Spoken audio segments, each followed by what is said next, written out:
ले जाने का सुनहरा अवसर मिला है।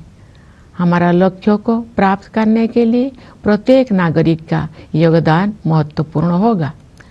इसके लिए मैं सभी देशवासियों से संविधान में निहित हमारे मूल कर्तव्यों का पालन करने का अनुरोध करूंगी।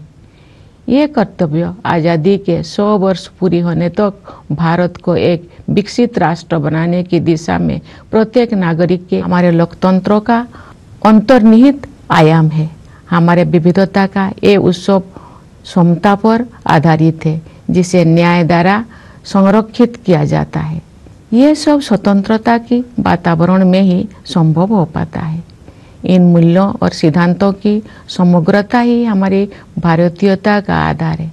Doctor B R. अम्बेडकर के प्रबुद्ध मार्गदर्शन में प्रवाहित इन मूलभूत जीवन मूल्यों और सिद्धांतों में रची बसी संविधान की भावधारा ने सभी प्रकार के भेदभाव को समाप्त करने के लिए सामाजिक न्याय के मार्ग पर हमें अडिग बनाए रखा है।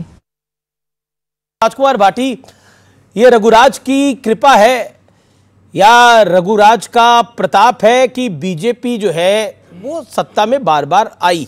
खासतौर पर बीते 10 साल के अंदर बीजेपी को एक बहुत बड़ी जीत मिली। अब तो रघुराज का मंदिर बना दिया है। अब बीजेपी ने कर्पूरी ठाकुर साहब को, जो कि वंचितों, शोषितों और पिछड़ों के सबसे बड़े मसीहा गए, जिसे न्याय द्वारा संरक्षित किया जाता है। ये सब स्वतंत्रता की वातावरण में ही संभव हो पाता है। इन मूल्यों और सिद्धांतों की समग्रता ही हमारी भारतीयता का आधार है। Doctor B R. अम्बेडकर के प्रबुद्ध मार्गदर्शन में प्रवाहित इन मूलभूत जीवन मूल्यों और सिद्धांतों में रची बसी संविधान की भावधारा ने सभी प्रकार के भेदभाव को समाप्त करने के लिए सामाजिक न्याय के मार्ग पर हमें अडिग बनाए रखा है। मैं ये उल्लेख करना चाहूँगी कि सामाजिक न्याय के लिए अनवरत युद्धरत रहे श्री कर्पूरी ठाकुर जी की जन्म शताब्दी का उत्सव काल ही संपन्न हुआ है। कर्पूरी जी पिछड़े वर्गों के सबसे महान पक्षकारों में से एक थे, जिन्होंने अपना सारा जीवन उनके कल्याण के लिए समर्पित कर दिया था। उनका जीवन एक संदेश था। अपने योगदान से सार्वजनिक जीवन को समृद्ध बनाने के लिए मैं कर्पूरी जी को अपनी श्रद्धांजलि अर्पित करती हूँ। हमारे गणतंत्र की मूल भावना से एकजुट होकर 140 करोड़ से अधिक भारतवासी एक कुटुंब के रूप में रहते हैं। दुनिया के सबसे बड़े इस कुटुंब के लिए सह अस्तित्व की भावना भूगोल द्वारा थोपा गया बोझ नहीं है, बल्कि सामूहिक उल्लास का सहज स्रोत है, जो हमारे गणतंत्र दिवस के उत्सव में अभिव्यक्त होता है।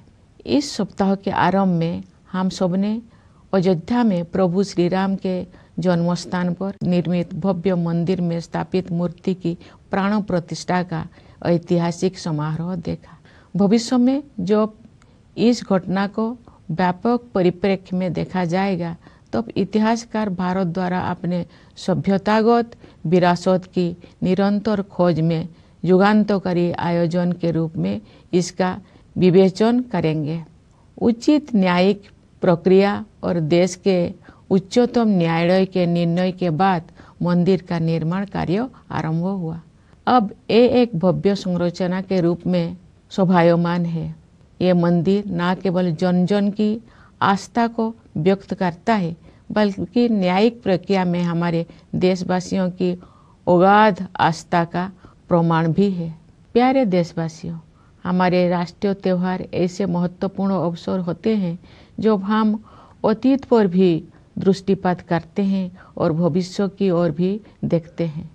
पिछले गणतंत्र दिवस के बाद के एक वर्ष पर नज़र डालें तो हमें बहुत प्रसन्नता होती है।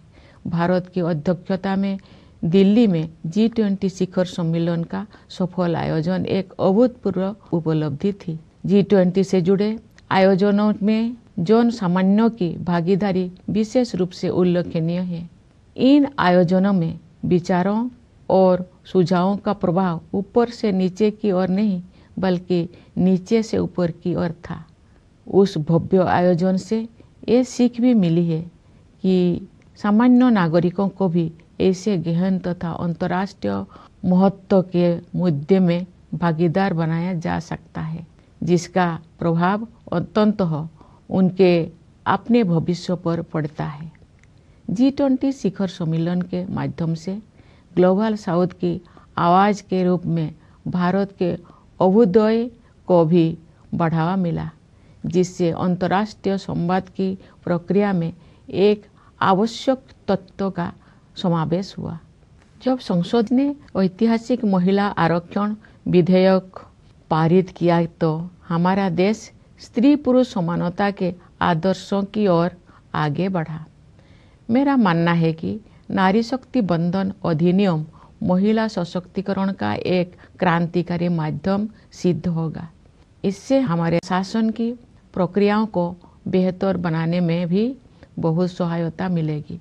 जब सामूहिक महत्व के मुद्दों पर महिलाओं की भागीदारी बढ़ेगी तो हमारी प्रशासनिक प्राथमिकताओं का जनता की आवश्यकताओं के साथ बेहतर सामंजस्य बनेगा।